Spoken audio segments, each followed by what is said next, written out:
Welcome to Legal 123s with ByrdAdatto. Legal issues simplified through real client stories and real-world experiences.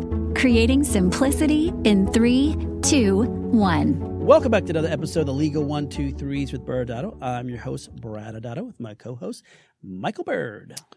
As a business and healthcare law firm, we meet a lot of interesting people and learn their amazing stories. Brad, this season's theme is hard conversations. Yeah, it is. We're going to take real client stories. Of course, we'll scrub their names, and we're going to build these stories around confronting and having hard conversations. They don't all have great outcomes, but there are plenty of teachable moments. All right, Michael, what do we have in store for today? Brad, we're going to talk about a couple of sayings or truths that will definitely weave their way into today's story. Okay. The first truth I want to share with you is money is the root of all evil. Of course, I'm sure everyone has actually heard this before. And Michael, as your friend, I'm here to help you take your money so you don't have to associate with evil. Brad, your generosity knows no bounds. That's true. Thank you. That's amazing. Mm-hmm. You're such a giving person. But Brad, the saying is not that money is evil. No. It's that money is the root of all evil. So when our hearts get consumed by money, bad things tend to flow from this. Okay. I think I need an example of this, please. Okay. Well, I got Siri to give me some help. Mm-hmm. And so I've got a couple stories. In Ohio, at a fishing tournament director grew suspicious that a group of walleyes that were set to take first place in a fishing tournament weighed heavier than they looked. So the director dramatically sliced open the fish to discover that there were weights inside their stomach. The team that was set to win $30,000 was caught cheating, and they were disqualified. And audience members, if you have not seen this video of this cheating team, go look it up, because when it was discovered, I'm surprised they made it out there alive. Oh, no. Yeah. Well, let's switch to the world of poker, Brad. There's a viral video on Twitter walking through a complicated step-by-step of how a poker player apparently rigged a winning hand to take a $265,000 pot. At the time of the article, more than 7 million people had watched the video. Okay, well, we've gone from fishing and poker. I guess these are other sports that we are discovering. Are you going to talk about some typing scandal next, Michael? Brad, typing is one of the last remaining pure sports. It's it's clean. Yes. Now, it probably is because there's no money in typing. Okay. Yeah. But, there's been no scandals in typing to date. That we know of, right? Yeah, that we know of. Now, if I were to lose, I would investigate. No, well, let's switch to a more cerebral sport for you, Brad. In the world of chess, a 19-year-old beat a world champion for a $350,000 prize. The 19-year-old was accused of cheating and now has been accused of cheating over 100 times. Yeah, I actually read this article also, and the accusations against this 19-year-old and how he cheated. If correct, Michael, some people could consider it foul play. Yes, Brad. Yes, and so now we've got a couple of examples of when people get kind of wrapped up in money, some really bad decisions they make on cheating. Let's move on to the second truth that will weave its way into the story today. Okay. Comparison is the thief of joy. Oh, yes, Michael. You know this one really well. I keep telling you, Michael, stop trying to compare yourself to me. Brad, I'm striving to have your level of humility. I mean, between your self-proclaimed humility and your generosity, I can't help but compare myself. I need to stop. Yes, it's amazing. So, seriously, Brad, let's. This is not about us. And we see this comparison is the thief of joy play out all the time. The most common scenario for me is when I hear no fair from one of my kids. Yeah, it's not fair is like nails on a chalkboard to me. However, I didn't hear this one until I moved here, and your response you give your kids is really one of my favorites. Oh yeah, in our house there's only one fair. It's the State Fair of Texas that comes in September. Yeah, it's a good one. Yeah, too bad it doesn't work, but it makes me feel good. Yes, it does. Okay, well, so this comparison issue, actually, it's not today's story, but also this played out with recently with a client of ours. I had a retina surgeon that was negotiating his new employment agreement in conjunction with this practice being acquired by private equity. He wasn't an owner, so he was just an employed physician, but he had some leverage, and we were able to successfully negotiate a $500,000 increase in his compensation package. Now, Nice. Our client's goal was a $200,000 increase. So he, as you might imagine, he was ecstatic. Well, at least initially. Oh no. Initially is a bad word there, Michael. Yes, Brad. He found out that one of the junior physicians younger than him had received a $350,000 increase. Now, my client felt much more valuable than that, much more than the $150,000 delta that was in play there. And he started comparing and was not happy with his own increase and really started spiraling towards almost blowing the deal up. And thankfully, I was able to kind of refocus him back into reality and what his own goals were. All right. Well, with these stories in mind, Michael, I'm looking forward to hearing how this connects to today's hard conversation. All right. Well, let's jump into today's story. Today, our story, Brad, is set in the tech startup world. We have two college roommates who went to Harvard with a big idea. Oh, Michael, are you about to tell us the Facebook story? This story actually took place during the Facebook startup era. I don't know if they even overlapped with those kind of famous people. But today is not an OPP season, so we're going to be talking about a different story. So are you saying that Harvard might graduate people with really great ideas? Yeah. Okay. It's funny how that works. Yeah, Harvard does tend to do that. Got it. But we're going to call these bro roommates from Harvard Matt and Ben. Okay, random generic names. What's up with the names? I feel like you're going to trap me somehow here. Well, the first thing I think of when I hear Harvard is the movie Good Will Hunting. The stars of the show were actors Matt Damon and Ben Affleck. Yeah, neither of them in the movie actually went to Harvard there, Michael. You know, Ben's character worked in construction. Matt's character worked in construction, eventually did attend MIT. But, Brad, did you know that Matt Damon in real life attended Harvard?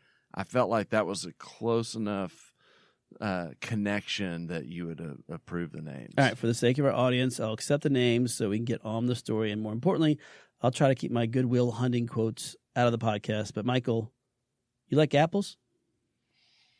Don't do it, Brad. Well, I got her number. How do you like them apples? Brad, I have to learn to accept that you cannot not insert famous movie lines. All right. Let's get back to today's story. Matt and Ben were in an entrepreneurship class together at Harvard, and they teamed up on writing a business plan for one of their major grades for the semester. And, Brad, they crushed it. Nice. They got an A in the class, and they actually got recommended to enter their idea in a national competition. All right. Well, what was their big idea? It's funny. I don't actually remember. Oh, no. It was a medical technology type invention. Okay, random. But because of the rest of the story that played out, it was really not an important part of the story. Oh, no. Riley, we might be needing you to cue the dark music here. No, not yet. Not yet, Riley. Okay. It was all bros and good vibes at this point in the story. Okay. Matt and Ben won the national competition, Woo! and they received a $100,000 prize as seed capital for their business plan. Nice. That's some good cheddar. Maybe even better than apples. Oh, Brad, just back off. You're getting too close to the sun right now. Okay.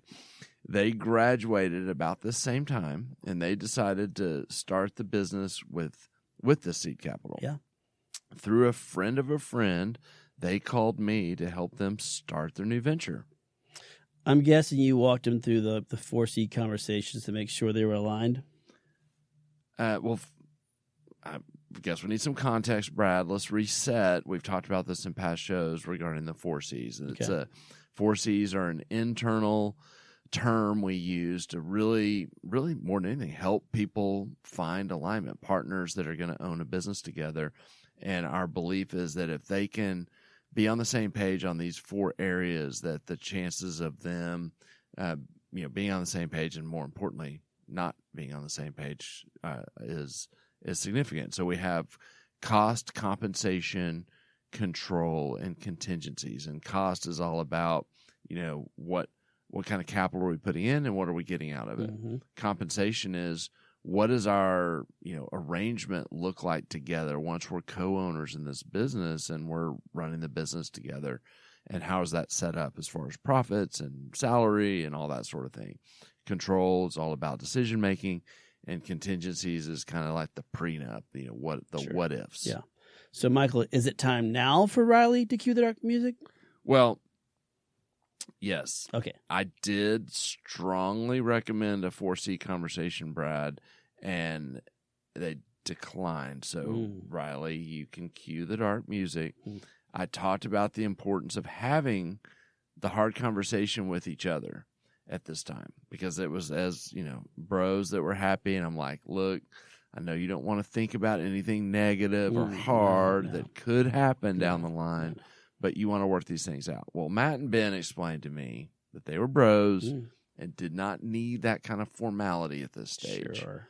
They wanted to get started, and they would deal with the, quote, paperwork when they did their $5 million friend and family round after they got things to the right point of development. Wah, wah, wah. I'm starting to have bad feelings about this, Michael. It sounds like they did not put their big bro pants on, and they didn't have this hard conversation. They elected the rose-colored glasses strategy, where everything is rainbows, cotton candies, and puppy dogs.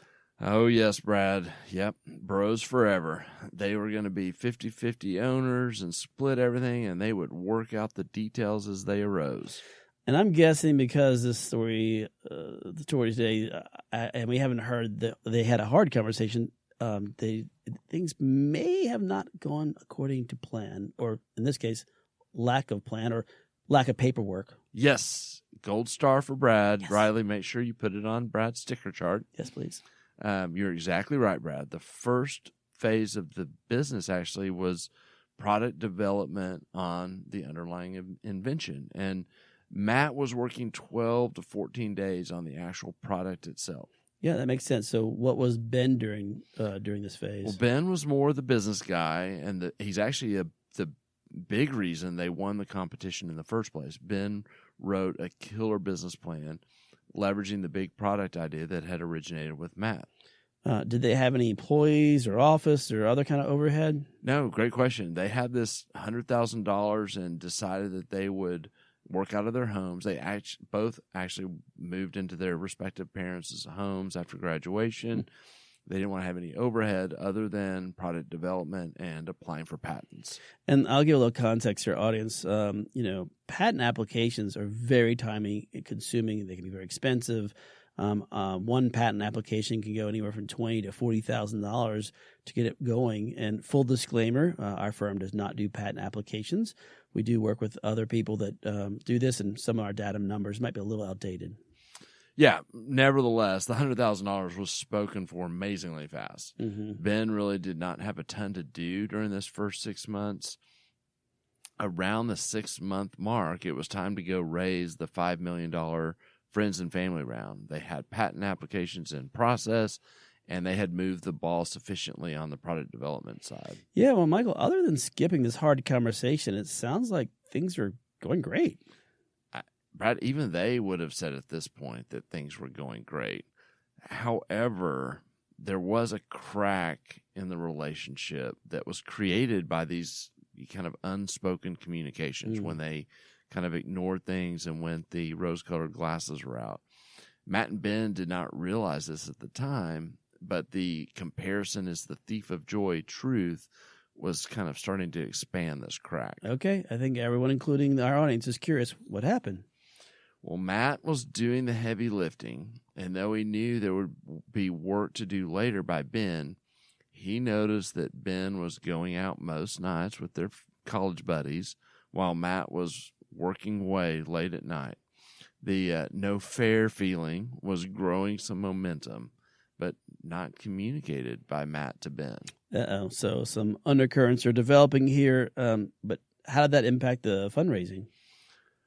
Well, great by any standards. For two 22-year-old bros, brilliantly. Oh, Good. Yeah, they had $3.5 million in commitments in the first month. Wow. It was amazing. Mm-hmm. They actually were sailing into the Christmas break with $4 million in commitments, and they were pretty sure they could raise an extra $3 million to extend their runway. They used the holidays kind of to relook at their business plan and look at the runway to assess whether to modify the raise to $7 million. And that's incredible. And audience members, rarely do you see a group on their first private offering get such a high commitment that quickly, and even have potential oversubscription. Oh yeah, it's amazing. I mean, they both had a wealthy families and wealthy friends of the family, so this did help them create some initial momentum to get the ball rolling. Yeah.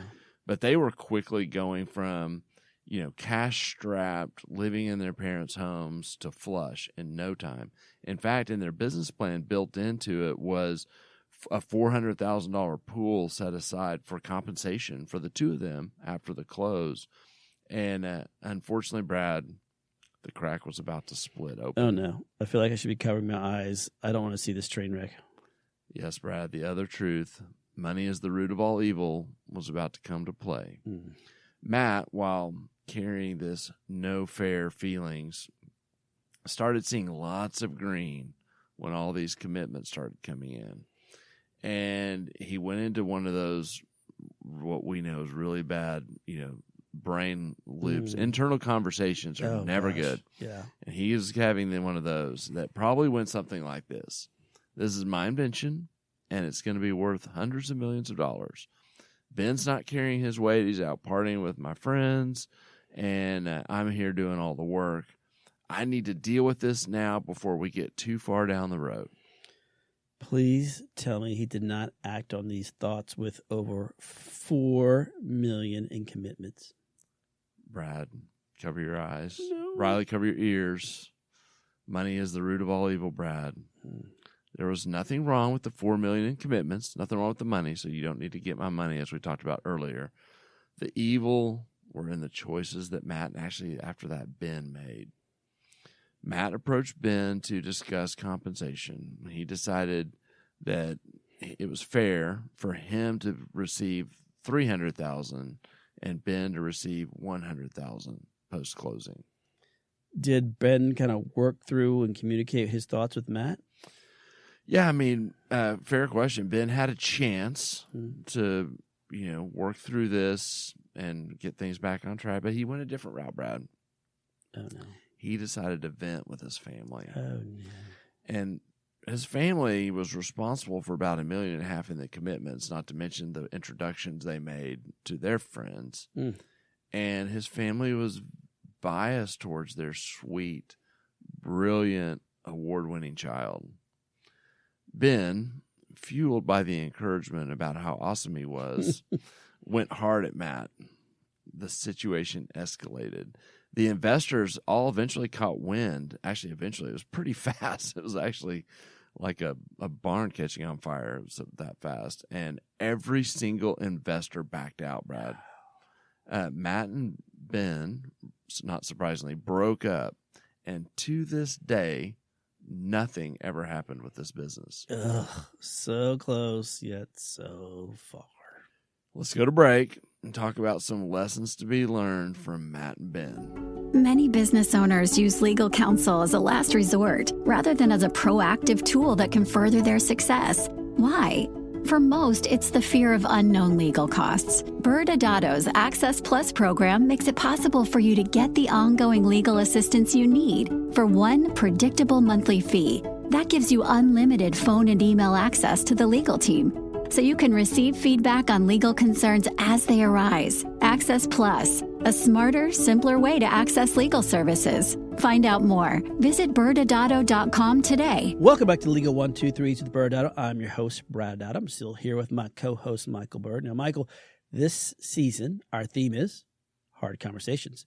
Now, Matt and Ben learned that rose-colored glasses strategy, doesn't really work with their partnership or generally with each other. And they believed it would be, all good, seeing that they're bros forever and all. And they would, they could just talk through anything. In other words, they didn't really have any hard conversations.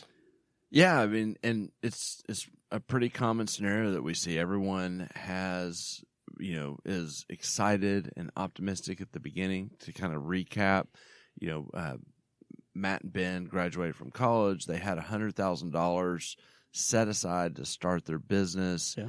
And they had nothing but unexpected momentum from their last semester class with this business plan that they had ended up putting together. And they didn't communicate well with each other, and that's created a fracture. And so as Matt was working hard on his part of the product development side of things, and Ben was lying low.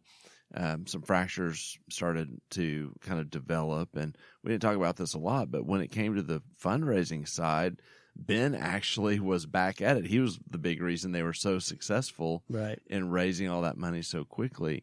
But there was a disconnect that was starting to happen, and a little bit of greed with the amount of money. They were starting to believe their own stuff. It didn't have your level of humility, Brad. That's what I'm trying to say. That does help a lot. Yes.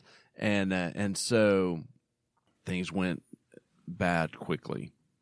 But let's pause and take a step back and catch our audience up on some of the legal issues raised with this story.